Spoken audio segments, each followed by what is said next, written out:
Hai para mahasiswa, kita akan melanjutkan pembahasan yang sebenarnya pertanyaannya saya buat untuk kalian jawab, tapi kenyataannya saya yang akhirnya menjawab juga. Jadi ceritanya, kenapa outputnya sama, tapi query yang diperlukan lebih panjang?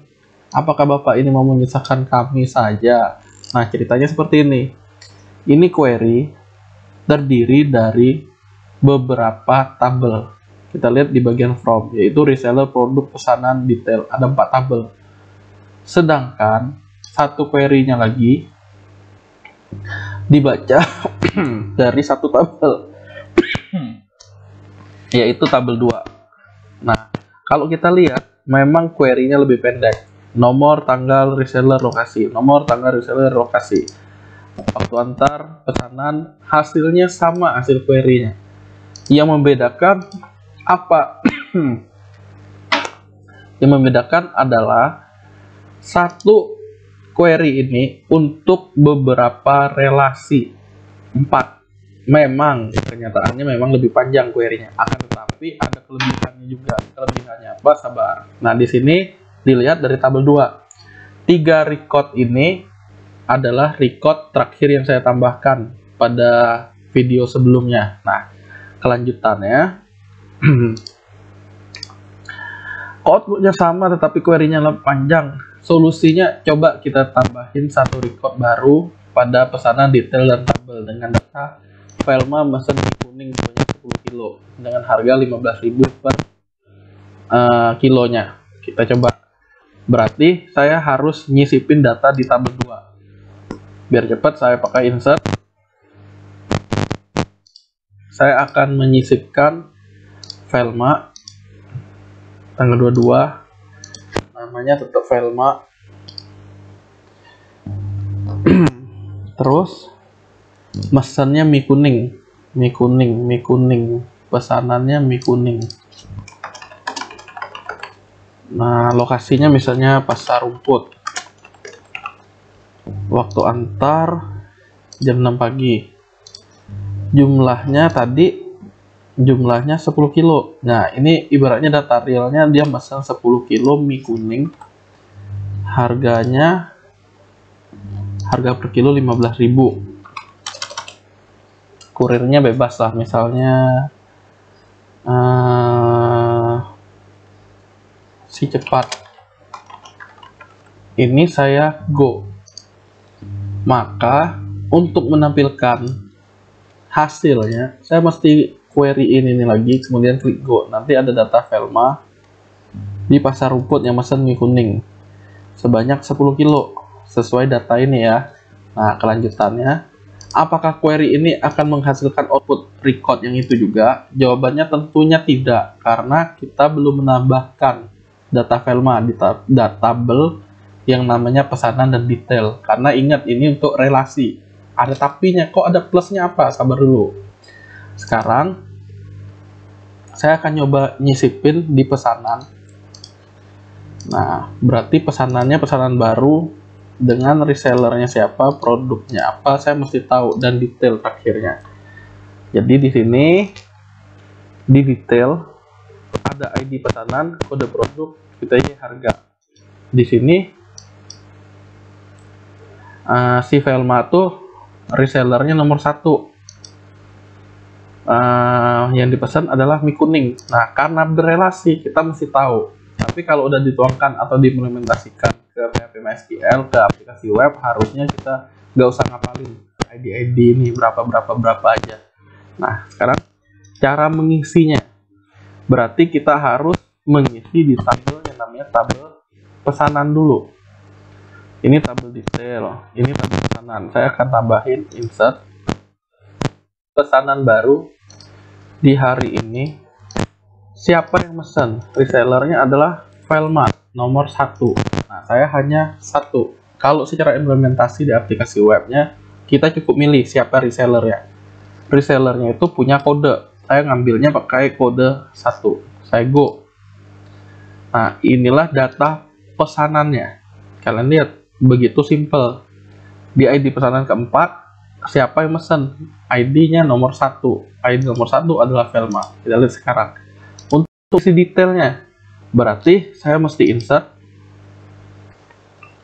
ID pesanannya kan 4 yang tadi. Nih, produk yang dipesan adalah apa yang diminta di sini? Mie kuning. Mie kuning ini kode produknya adalah 2. Berarti secara implementasi saya hanya memilih nomor 2. Kuantitasnya berapa? Kuantitasnya sebanyak 10 kilo. Dengan harga saat dibeli 15.000. Nah, kemudian saya klik go. Nah, di detail sudah saya tambahkan, di pesanan sudah saya tambahkan, tapi saya nggak ganggu di reseller, nggak ganggu juga di produk. Nah, sekarang gini, saya inline, saya klik go. Intinya tabel yang ini nggak ada hubungan dengan record yang barusan kita tambah. Nah, tapi data yang coba kita tambah sama. Kita lihat perbedaannya. Saya edit inline, saya klik go. Di sini akan ada tulisan Velma, pasar pagi, jam 6 mie kuning, dan seterusnya. Nah, kalau kalian ingat tadi, saya nggak ada ngisi sama sekali pasar pagi, waktu antar, nggak ada ngetik mie kuning, ada ngetik banyak, ada ngetik harga, jumlah nggak ada. Kurir accept ini otomatis dari concat-nya. Nah, yang mau saya bilang, ada Velma, kok di sini pasar rumput, sedangkan Velma kan aslinya memang pasar pagi, sinkron dengan data sebelumnya. Nah, inilah yang menyebabkan data itu menjadi anomali atau nggak sama. Kadang kita isi pada pasar rumput, kadang kita ngisi pasar pagi, sehingga dia menjadi nggak jelas. Kenapa perlu yang namanya normalisasi? Ya, salah satunya untuk mengatasi anomali ini. Kebetulan aja ini sama jamnya, jam 6. Nah, tapi hal ini juga bisa menimbulkan kekeliruan operator, karena operator bisa salah mengisi. Ya, kali ini benar diisi Velma. Misalnya, kalau di update, datanya bukan Velma lagi. Contoh, sekarang saya mesti mengupdate data Velma. Kode resnya adalah 1, berarti saya akan mengquerykan select bintang from reseller, di mana kode resellernya adalah 1. Harusnya data yang tampil adalah si Velma. Nah, Velma ini punya nama asli. Nah, sekarang saya akan update reseller, set nama reseller ya sekarang adalah Velma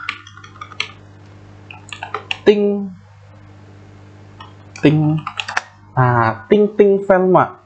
Update, inilah perintah untuk memperbaharui record, di mana syaratnya kode resellernya adalah 1, isinya adalah ting Velma. Saya klik go. Nah, kita lihat ya, sekarang data di reseller hasilnya adalah ting Velma. Kalau saya mengquerykan kembali di tabel 2, tentunya tidak akan berubah.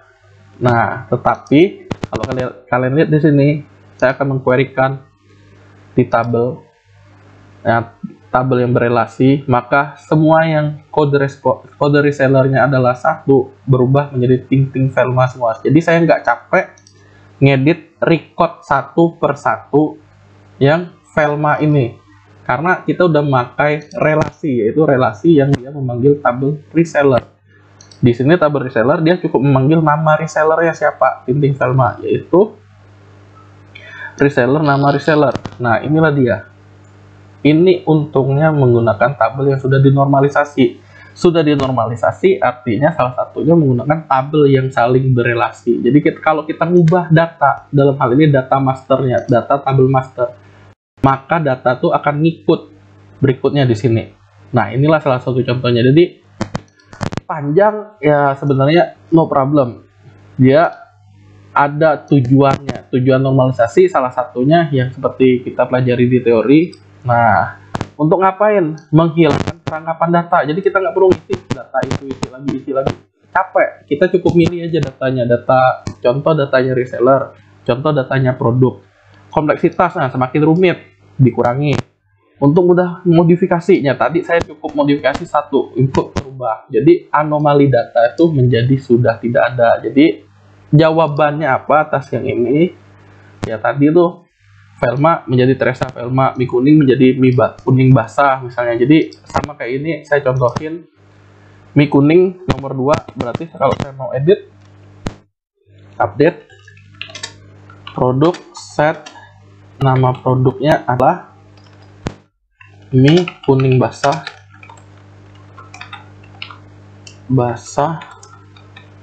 dimana syaratnya kode produknya adalah 2.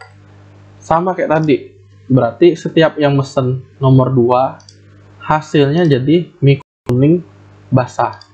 Di sini akan jadi mie kuning basah. Nah, kita cukup ganti satu record karena dia ngebaca tabel lainnya, yaitu tabel produk. Beda dengan ini, ya kita mesti ngedit satu, jangan-jangan edit mie kuning yang keriting pula, bukan mie kuning yang basah. Nah, itu ribetnya, kompleksnya kalau menggunakan hanya satu tabel yang belum normal. Ubah record. Nah, velma, ya ini akan capek sendiri lah intinya. Nah, perbedaannya jadi apa yang berrelasi dengan tidak? Memang query-nya butuh lebih panjang. Akan tetapi tidak menyusahkan kita dalam hal memanajemen datanya. Jadi, inilah salah satu tujuan sistem manajemen basis data. Dengan tabel yang saling berrelasi, kita cukup memperbaharui atau mengupdate data yang ada di tabel masternya. Di tabel transaksi, yaitu tabel pesanan, tinggal mengambil datanya itu yang tadi, yang kita input atau kita perbaharui. Nanti hasilnya tinggal tampil. Sekian pembahasan untuk pertanyaan yang diberikan ini. Terima kasih.